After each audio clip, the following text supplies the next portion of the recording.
Hello बच्चों, welcome in our channel झक्कास मसालेदार पढ़ाई। हमारा बैच चल रहा है गदर 12 क्लास 12 का केमिस्ट्री सॉल्यूशन चैप्टर चल रहा है। सॉल्यूशन का लेक्चर 1 हम डिस्कस कर चुके हैं, लेक्चर 2 डिस्कस करेंगे। मैं राजकमल वर्मा आपकी केमिस्ट्री डील करूंगा, हमारे साथ very ultimate sir Saurabh sir physics deal करेंगे और वेरी स्पेशल आशीष सर मैथ डील करेंगे।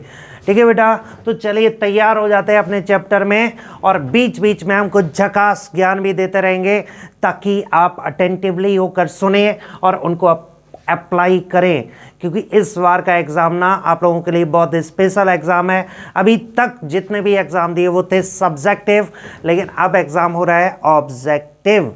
ठीक है, चलिए पहले थ्योरी डिस्कस करते हैं, कुछ क्वेश्चन लेंगे और साथ साथ में बीच बीच में कुछ ट्रिक्स भी बताएंगे एग्ज़ाम के लिए, कुछ टिप्स भी देंगे एग्ज़ाम के लिए। तो बेटा ना हमने कंसंट्रेशन टर्म डिस्कस कर लिया था, अब हम डिस्कस करेंगे क्या? अब हमें डिस्कस करना है दैट इज सॉल्यूशन, और सॉल्यूशन में भी हमें क्या डिस्कस करना है? Liquid solution. तो हमने कहा कि भाई liquid solution, liquid solution, liquid solution के बारे में बात कर रहे हैं। तो क्या होगा लिक्विड सॉल्यूशन? देखते हैं। लिक्विड सॉल्यूशन के लिए बेटा लिक्विड सॉल्यूशन में 3 केस डिस्कस करेंगे। कौन कौन सा? एक आता है गैस इन लिक्विड, दूसरा आता है लिक्विड इन लिक्विड, और तीसरा केस आता है solid in liquid, in liquid. बेटा एक चीज याद रखिएगा, नोट पॉइंट है, अगर नहीं पता है तो लिख लीजिएगा क्या कि जो फिजिकल स्टेट, ये झकास ज्ञान है क्या? The physical state of solvent is same as the physical state of solution. Solution और सॉल्वेंट का फिजिकल स्टेट क्या रहता है? सेम रहता है। मतलब अगर हम केस फर्स्ट अपना लेते हैं, case first gas in liquid, तो जानते हो हम लोग क्या डिस्कस करने जा रहे हैं कि solute plus solvent equals to solution, और सॉल्यूट और सॉल्वेंट, सॉल्यूट हमारा होगा गैस और सॉल्वेंट होगा लिक्विड, और सॉल्यूशन भी कैसा होगा? That is liquid. क्लियर हो गया? तो हमारे पास gas in liquid, gas in liquid के बारे में बात करें। बेटा एक चीज़ याद करिएगा कि जो भी हम क्वेश्चन देखेंगे, जो ऑब्जेक्टिव क्वेश्चन आने वाले हैं, एक देखो बेटा क्या ना, इस बार का एग्ज़ाम बड़ा स्पेशल हो रहा है बच्चे। इस बार का एग्ज़ाम है ऑब्जेक्टिव एग्ज़ाम, जबकि अभी तक आदत थी हमारी क्या? सब्जेक्टिव एग्ज़ाम की। अरे बच्चे तो बड़ा खुश है, अरे बाप रे बाप, ऑब्जेक्टिव में क्या है, अपन को टिक ही तो लगाना है, और टिक लगाने में तो एक्सपर्ट है। कहेंगे हम सर पूरा करके आए, पूरा A to Z जितने भी क्वेश्चन थे सारे टिक लगा के आए। अरे मूर्खो, ये नहीं पता है कि अगर ऐसा अंधी मार के चले आओगे तो जरूरी थोड़ा ना सारे क्वेश्चन सही निकल आए।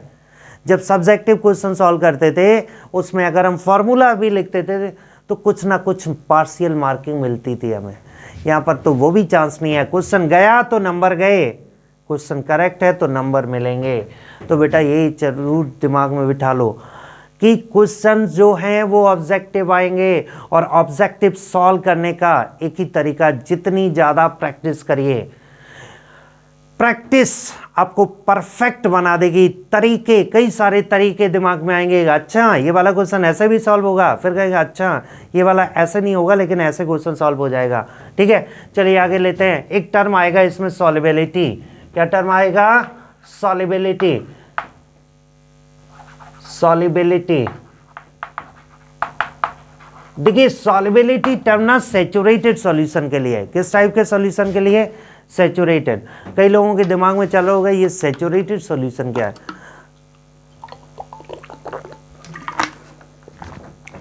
देखो बेटा, सैचुरेटेड सॉल्यूशन वो सॉल्यूशन है जिसमें सॉलिड डिजॉल्व कर रहे हैं, यार एक पर्टिकुलर टाइम पर सॉल्यूट का डिजॉल्व होना बंद हो जाए तो बोलते हैं सैचुरेट सॉल्यूशन। कैसा? Saturated solution. जैसे घर में होता है ना कि हम लोग चलो मिठाई खाते हैं, मिठाई जैसे अपन मिठाई खाएं तो बोला कि नहीं यार, अपन को ना बूंदी के लड्डू बड़े पसंद हैं, मोतीचूर के लड्डू पसंद है। रियली मुझे मोतीचूर के लड्डू बहुत पसंद है, लेकिन उसकी भी एक लिमिट है। क्या कर सकते हैं, एक खाया मज़ा आ रहा है, वाह मज़ा आ रहा है, दूसरा खाया और मज़ा आ रहा है, तीसरा खाया कि बस ठीक है अब हो गया, चौथा खाया कि नहीं भाई इससे ज़्यादा कतई नहीं खा सकते हैं, अब दिमाग पे मीठा चढ़ने लगा। और ये गारंटी अब हम बोल सकते हैं कि हमारा सैचुरेशन लेवल आ चुका है।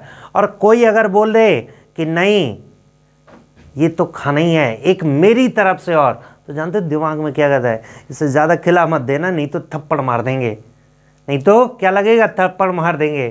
कई बार तो ऐसा मन करेगा कि इससे ज़्यादा अगर किसी ने खिला दिया ना तो पता चले यहीं उल्टी कर दें।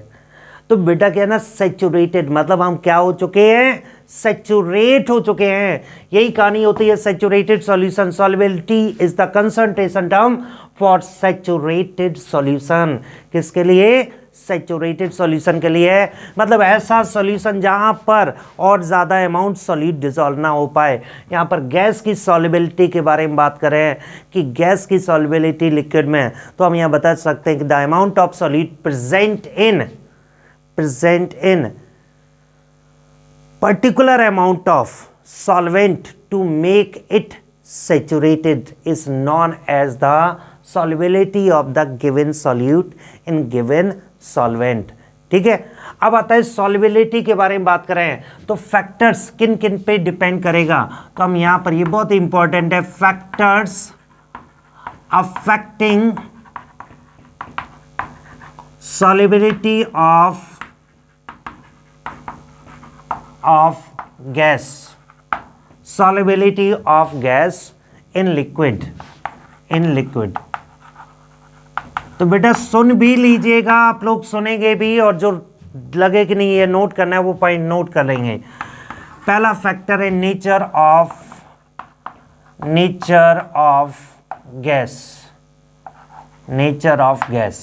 गैस के नेचर के बारे में।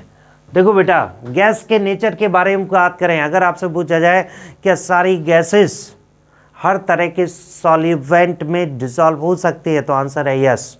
लेकिन जो एक्सटेंट है वो वेरी करेगा, gas to gas, solvent to solvent vary करेगा। मतलब कोई भी गैस ले लो, आप क्या करो, उस किसी गिवन लिक्विड में उस गैस का पाइप डाल दो, बड़ करके क्या होगा, बबल होते रहेंगे। अरे कुछ ना कुछ मॉलिक्यूल्स तो उस गैस के उस सॉल्वेंट में फंस जाएंगे, तो यहाँ पर तैयार क्या हो गया, सॉल्यूशन तैयार होगा। हाँ, कोई गैस ज़्यादा डिसॉल्व होगी और कोई गैस कम डिसॉल्व होगी, लेकिन गैसेस डिसॉल्व होंगी। अब आता है नेचर ऑफ गैस। तो नेचर ऑफ गैस में बेटा क्या बताया गया कि कुछ गैसेस ऐसी होती हैं कि जो इजीली लिक्विफाइबल गैसेस है। पहला पॉइंट इसमें आता है इजीली लिक्विफाइबल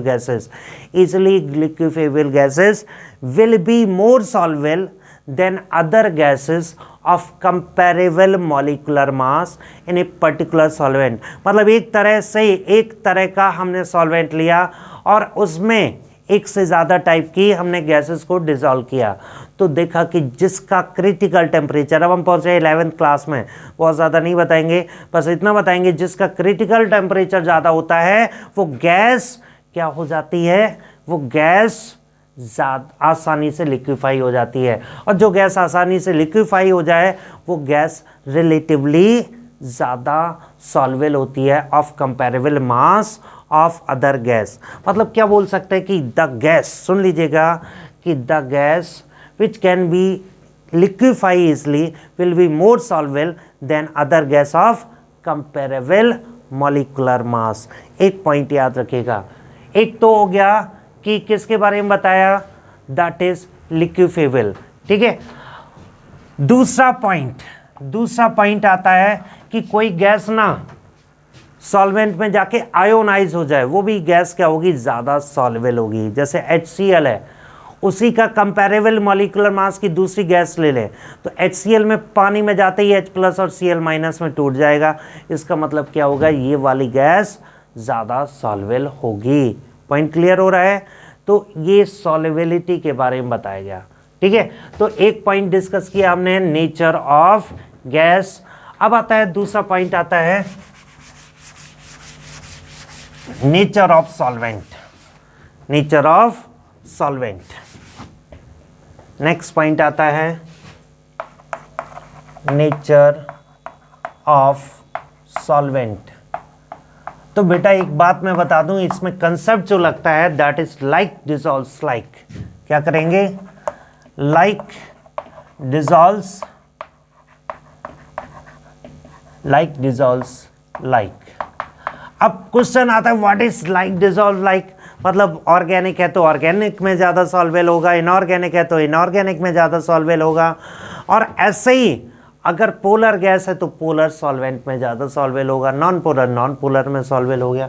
ये कंसेप्ट लगता है लाइक डिसॉल्व लाइक का। ठीक है, बहुत ज़्यादा क्वेश्चन, बहुत by the way rare question पूछ दिया जाए तो पूछ दिया जाए। आगे जो क्वेश्चन बनता है दैट इज हेनरीज लॉ से। लेकिन एक पॉइंट और डिस्कस करते हैं।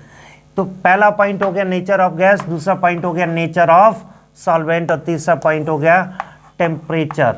तो बच्चे एक चीज़ याद रखिएगा, टेम्परेचर जनरली हम लोग सोचते हैं कि नहीं टेम्परेचर बढ़ाने से गैस की सॉल्युबिलिटी, टेम्परेचर बढ़ाने से गैस की सॉल्युबिलिटी क्या होती है? टेम्परेचर बढ़ाने से गैस की सॉल्युबिलिटी लोग कहते हैं बढ़ती है, लेकिन मैं आपको बता रहा हूँ गैस की सॉल्युबिलिटी लिक्विड में डिक्रीज होती है। जैसे ही टेम्परेचर बढ़ा गैस क्या निकलने के लिए तैयार हो जाती, फड़फड़ा के बाहर निकलना शुरू कर देती है। जैसे देखिए कोल्ड ड्रिंक में माजा स्लाइस की बात नहीं करें, Coca Cola, Thums Up, Pepsi, जो कार्बोनेटेड ड्रिंक हैं, कौन सी ड्रिंक हैं? कार्बोनेटेड ड्रिंक, उनके बारे में बात कर रहे हैं। तो बताया गया कि टेम्परेचर बढ़ाओगे तो सॉल्युबिलिटी क्या हो जाएगी? कम हो जाएगी। तो अब लिखेंगे कि solubility decreases with increase of temperature। Temperature बढ़ाने से solubility डिक्रीज करती है गैस की लिक्विड में। किसकी? गैस की लिक्विड में, क्योंकि हम case he gas in liquid वाला लेके चल रहे हैं। ठीक है, तो ये केस आ गया। अब आता है वेरी इंपॉर्टेंट टर्म और फैक्टर जिसे हम बोलते हैं प्रेशर इफेक्ट। कौन सा इफेक्ट?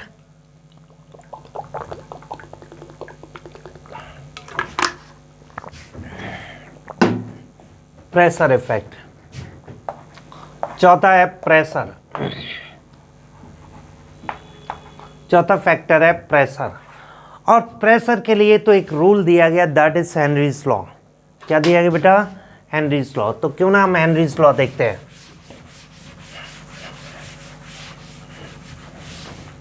प्रेशर इफेक्ट, और इसके लिए दिया गया हेनरीज लॉ।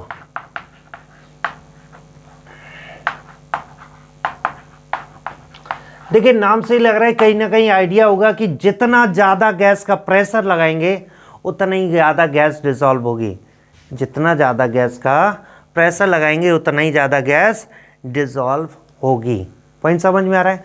और मतलब एक तरह से हम बात करें कि पार्शियल प्रेशर ऑफ गैस, यहाँ पर बताया गया partial pressure of gas in liquid is directly proportional to mole fraction of gas in liquid। X is the mole fraction of gas in liquid।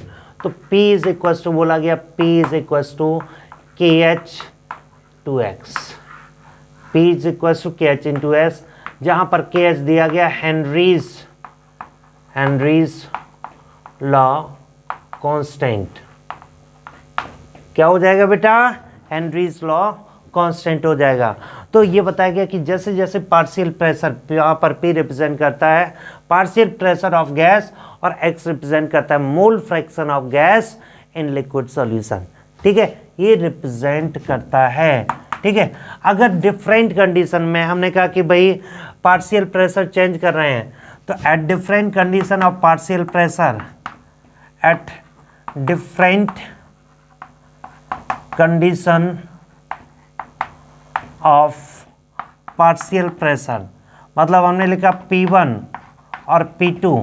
आप P1 और P2 का formula लिख के equation लिख के डिवाइड कर दीजिए, तो ये आ जाएगा x1 x2, जहाँ पर x1 क्या हो जाएगा? सॉल्यूशन 1 में मोल फ्रैक्शन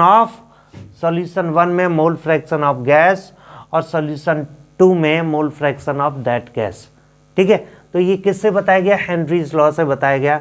अब यहाँ से अगर आप KH का यूनिट निकालना चाहें तो unit of KH will be pressure का यूनिट अगर एटमॉस्फेयर है तो KH का यूनिट भी क्या आ जाएगा, एटमॉस्फेयर आएगा।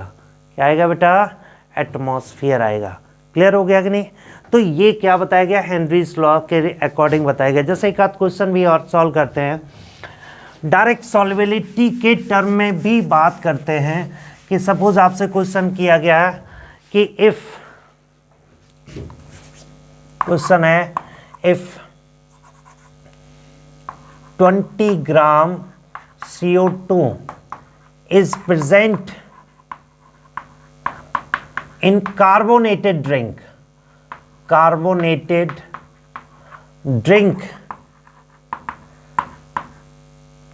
20 gram, if 20 gram of CO2 is present in a carbonated drink at 3 atmosphere pressure, what will be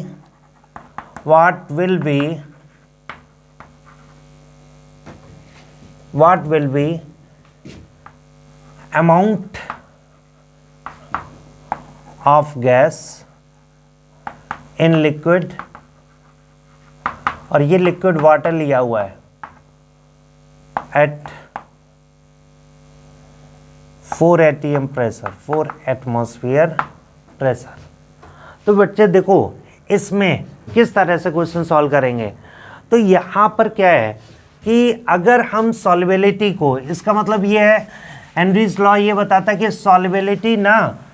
सॉल्वेबिलिटी basically partial pressure बढ़ाने से बढ़ती चली जाती है। अगर हम सॉल्वेबिलिटी के टर्म में लिख दें S1/S2 that is equal to, देखिए सॉल्वेबिलिटी S1/S2 और ये पार्शियल प्रेशर P1 और पार्शियल प्रेशर P2, क्योंकि KH तो कांस्टेंट है और KH क्या हो जाएगा बेटा, KH कांस्टेंट है, कैंसिल हो जाएगा। तो चलिए सॉल्वेबिलिटी के बारे में बात करते हैं। यहाँ पर हमने लिया 20 ग्राम, क्या लिया बेटा, 20 ग्राम। तो हमने लिख दिया कि भाई S1 हो गया 20 ग्राम, ये S2 हो गया, और कितना पार्शियल प्रेशर, 2 एटमॉस्फेयर, 3 एटमॉस्फेयर, और ये दिया गया P2 दैट इज 4 एटमॉस्फेयर। तो बेटा हमें क्या करना है, S2 इक्वल टू 4 × 20/3, क्या करेंगे 4 × 20/3, और ये जो वैल्यू आएगी बेटा, ये वैल्यू देखो किसकी आएगी, हमें S2 की वैल्यू यहाँ क्रॉस मल्टीप्लाई करें 20 × 4, 3 × S2, तो कितना हो जाएगा, दैट इज 80/3। कितना हो जाएगा बेटा, 80/3। तो मतलब कितना, अगर हम ग्राम में बात करें तो 3 × 2 = 6, 20 बचा, 3 × 6 = 6, मतलब इस तरह से 26.67, क्या करते हैं हम 26.67, मतलब एक क्वेश्चन इस तरह से सॉल्व कर सकते हैं। ठीक है, तो एक नेचर, एक कंसेप्ट हमने अभी फटाफट डिस्कस किया, ये कंसेप्ट डिस्कस किया फॉर द गैस की सॉल्वेबिलिटी इन लिक्विड में। ठीक है बच्चे, तो ये वाला पॉइंट है। इसके बाद फिर हम दूसरा वीडियो लेके आते हैं बहुत फटाफट, क्योंकि बहुत ज़्यादा बड़ा वीडियो नहीं बनाएंगे, ये हमारा अप्रॉक्स 20 मिनट का वीडियो है। ठीक है, तो ठीक है बच्चे, अब मिलते हैं नेक्स्ट लेक्चर में। इसी के नेक्स्ट लेक्चर में तुरंत हम डिस्कस करेंगे। ओके बच्चे, गुड लक, झक्कास।